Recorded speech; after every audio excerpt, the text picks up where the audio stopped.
Bonjour à tous, alors aujourd'hui on attaque le chapitre numéro 7, le chapitre sur les savons.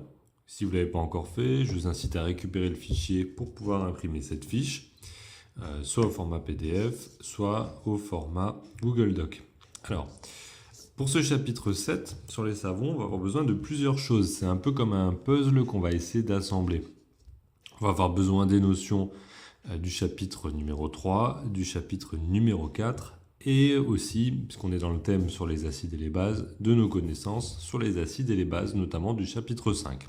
Donc on va en fait revenir sur plusieurs choses, et c'est tant mieux, puisque dans l'optique du bac, ça va nous permettre de réactiver certains souvenirs, et ça va nous permettre aussi d'aller les voir dans un autre contexte, qui est celui des savons. Alors tout le monde connaît les savons, j'en parlerai un petit peu après. On va déjà revoir les essentiels du chapitre 3 et du 4 qui vont nous servir aujourd'hui. Premièrement, dans le chapitre numéro 3, on parlait des esters. Et ces esters, on avait vu comment les fabriquer, mais on avait aussi vu comment ils pouvaient être détruits dans une réaction inverse à l'estérification. C'était la fameuse réaction d'hydrolyse. Alors quand je vous parle d'hydrolyse, vous devez me dire tout de suite qu'il y a une réaction avec de l'eau. Et quand on fait l'hydrolyse d'un ester, c'est l'ester qui réagit avec de l'eau. Deux propriétés dont il faut se souvenir, c'est que l'hydrolyse était une réaction lente. D'accord ? Donc on l'accélère en chauffant notamment ou en faisant des montages comme des montages à reflux. Et elle avait aussi un autre souci, c'est que c'était une réaction incomplète. D'accord? Ça veut dire que la réaction ne se fait jamais à 100%. Vous allez le voir ici. La réaction ne se fait jamais à 100%. Vous avez toujours une petite flèche retour.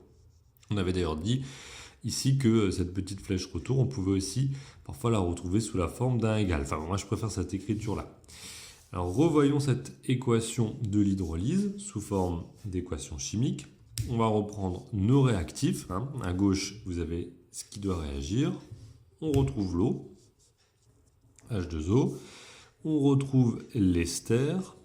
Je vous rappelle que l'ester, on le voit grâce à sa fonction COO ici, COOR, coincé entre deux chaînes carbonées. Et notre réaction d'hydrolyse va conduire à la rupture ici de l'ester. D'accord, vous allez voir RCOO qui réagit avec une partie de l'eau, donc vous allez voir un H ici, et l'autre R' ici, qui va partir avec le restant, c'est-à-dire un OH. Voilà, vous avez ça. Donc ça, c'est un alcool. Et là, vous avez un acide carboxylique. Ok? Voilà les deux. Je vous remets les fonctions si vous en avez besoin, mais je pense que c'est bon. Là, vous voyez la fonction acide, et là, vous voyez la fonction alcool. Je voulais vous dire à ce propos, si là, ce que je vous raconte, vous avez des souvenirs mais un petit peu vagues, allez revoir vite fait le chapitre numéro 3, c'était détaillé cette partie-là. Donc voilà, les esters et en tout cas l'hydrolyse de l'ester. Rappel du chapitre 4, on avait parlé des triesters, d'accord ?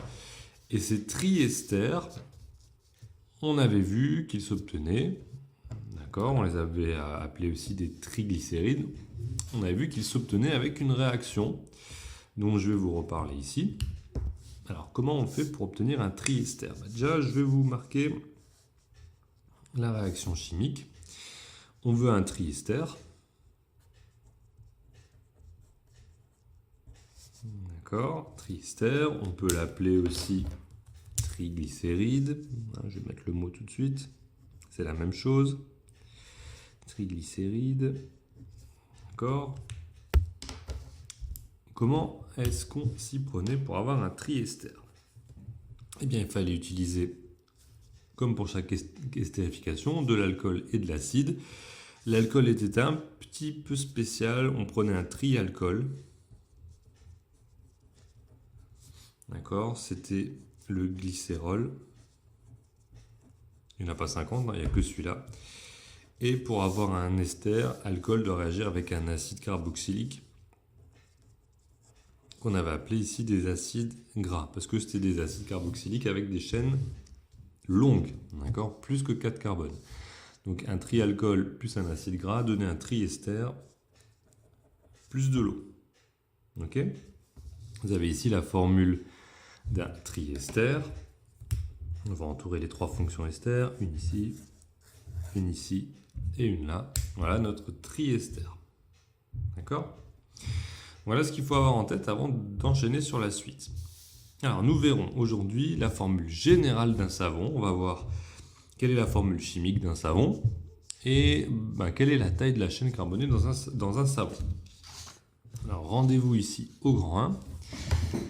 Le savon, je le disais, tout le monde connaît. Alors, on a tous fait des bulles avec du savon, on se lave les mains régulièrement avec du savon. Quelle est la formule chimique d'un savon? Alors la formule chimique du savon, elle n'est pas très compliquée, vous allez voir, elle va vous rappeler des choses. Sa formule chimique est la suivante. R, d'accord, une chaîne carbonée. C, une double O. D'accord. O. Vous allez me dire, là je vous fais soit un acide, soit un ester. Petite différence ici. On continue avec du sodium. Na, c'est du sodium. D'accord? Alors là, je vous parle du savon quand on l'achète dans le magasin. En général, un savon, si on veut que ça fonctionne, on le met dans de l'eau. Ok? Et c'est là, en fait, que tout l'intérêt du savon va se situer. Vous le comprendrez un petit peu plus loin dans le cours. On va avoir ici une séparation, comme on en a l'habitude. Ici, on a un petit point faible. On va se retrouver avec deux choses qui vont former notre savon dans l'eau. RCOO-, c'est un ion, plus Na+. Je mets entre parenthèses, voilà. Quand je mets le savon dans l'eau, il est séparé en deux choses. Cet ion ici, c'est un ion, un ion négatif, et cet ion ici, qui est l'ion sodium. D'accord? On va mettre les noms. Ça, c'est l'ion sodium. C'est un cation, c'est un ion positif. Et ici, c'est un ion.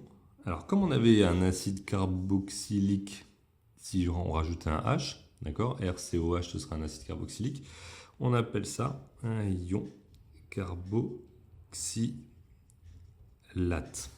D'accord. Souvent, les ions négatifs se finissent en ate. Bon. Donc, un savon, c'est quoi? C'est deux choses. Ça, c'est important. Dans un savon, dans l'eau, en tout cas, c'est une séparation entre deux choses. C'est un ion carboxylate et de l'eau. Alors là, je dis, en fait, j'utilise du sodium, mais il y a une deuxième possibilité, on la verra après. Bon, ça, c'est de l'ordre du détail. On peut aussi utiliser des atomes de potassium. Voilà. Au lieu d'avoir Na+, ce sera K+. Mais ça, on va y revenir après. Alors, simplement, vous avez ici une chaîne carbonée qui est une chaîne d'acide gras, donc une chaîne plutôt longue. Je vais vous en reparler tout de suite. Je change de page. Voilà. Hop. Regardez la molécule qui est ici. C'est un acide gras. Pourquoi c'est un acide gras? Ici, vous avez la fonction acide. Ok. Et on avait vu dans le chapitre numéro 4 que les acides gras, c'était tout simplement des acides dont la chaîne carbonée était longue. D'accord? Et être long, c'est assez facile. C'est quand on a plus que 4 carbones. Donc, je vais vous noter ça. Quelle est la taille de la chaîne carbonée dans un savon? Le groupe R, son petit nom c'est alkyle, mais ça, pas la peine de le savoir. Le groupe R d'un savon est une chaîne carbonée. C'est-à-dire qu'il y a une succession d'atomes de carbone, carbone, carbone, carbone. On vient combler les liaisons qui manquent avec des atomes d'hydrogène, on fait simple, qui comporte entre 4 et on va dire une petite trentaine, vous n'êtes pas obligé d'apprendre le chiffre précis, on va dire en général c'est entre 4 et 36 atomes de carbone. Alors il faut savoir que plus il y a d'atomes de carbone, plus c'est gras. Alors vraiment dans le sens gras auquel vous pensez. Gras, c'est-à-dire que prend la substance et elle est coulante, elle a une texture grasse. Je la mets sur mes doigts, ça fait quelque chose qui est gras. Quand vous prenez de l'huile par exemple, eh bien, il y a des acides gras à l'intérieur. D'accord, de l'huile d'olive, de l'huile de tournesol, ce sont des longues molécules de carbone et c'est ça qui donne cette texture grasse au toucher et qui donne aussi cette texture grasse quand on essaye de le verser. Alors je reviens au savon. Le savon, quand on se met dans l'eau, vous allez voir, je ne vais pas vous redire beaucoup de choses nouvelles, on l'a déjà dit. Quand on le met dans l'eau, le savon se dissocie en deux choses. D'accord ? Je vous fais une petite parenthèse pour montrer qu'il y a les deux choses. Soit j'utilise un point-virgule, soit je vais mettre un plus. Alors la première chose, c'était RCO au moins. D'accord ? L'ion carboxylate. Et ici, en fait, il y a deux possibilités. Il peut y avoir Na+, ou je vous en parlais avant, l'ion K+. D'accord ? Suivant ce qu'on avait au départ, évidemment. Donc en solution, quand on le met dans de l'eau, les savons sont des mélanges d'ions carboxylate et de cations métalliques, donc soit des ions sodium, Na+, soit des ions potassium, K+. Vous allez me dire, ça change quoi ? Ça change un petit peu. Quand vous prenez des ions un tel ou un tel, vous avez une différence de texture dans votre savon. Quand vous prenez des ions sodium, d'accord, vous allez obtenir ce qu'on appelle un savon dur. Alors, qu'est-ce que c'est qu'un savon dur ? C'est le savon à l'ancienne, d'accord ? Voilà, ça, c'est le savon dur. Ok.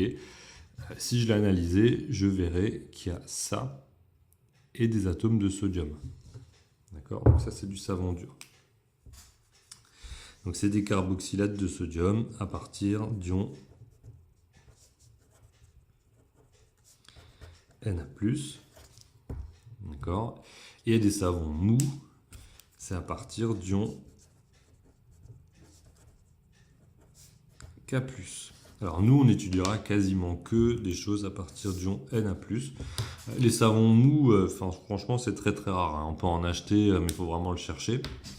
La plupart des savons sont soit des savons durs, soit, si vous pensez à des choses comme ça, là, le petit savon liquide, vous regardez les compositions. En fait, vous avez énormément de choses dedans. Il n'y a pas que du savon.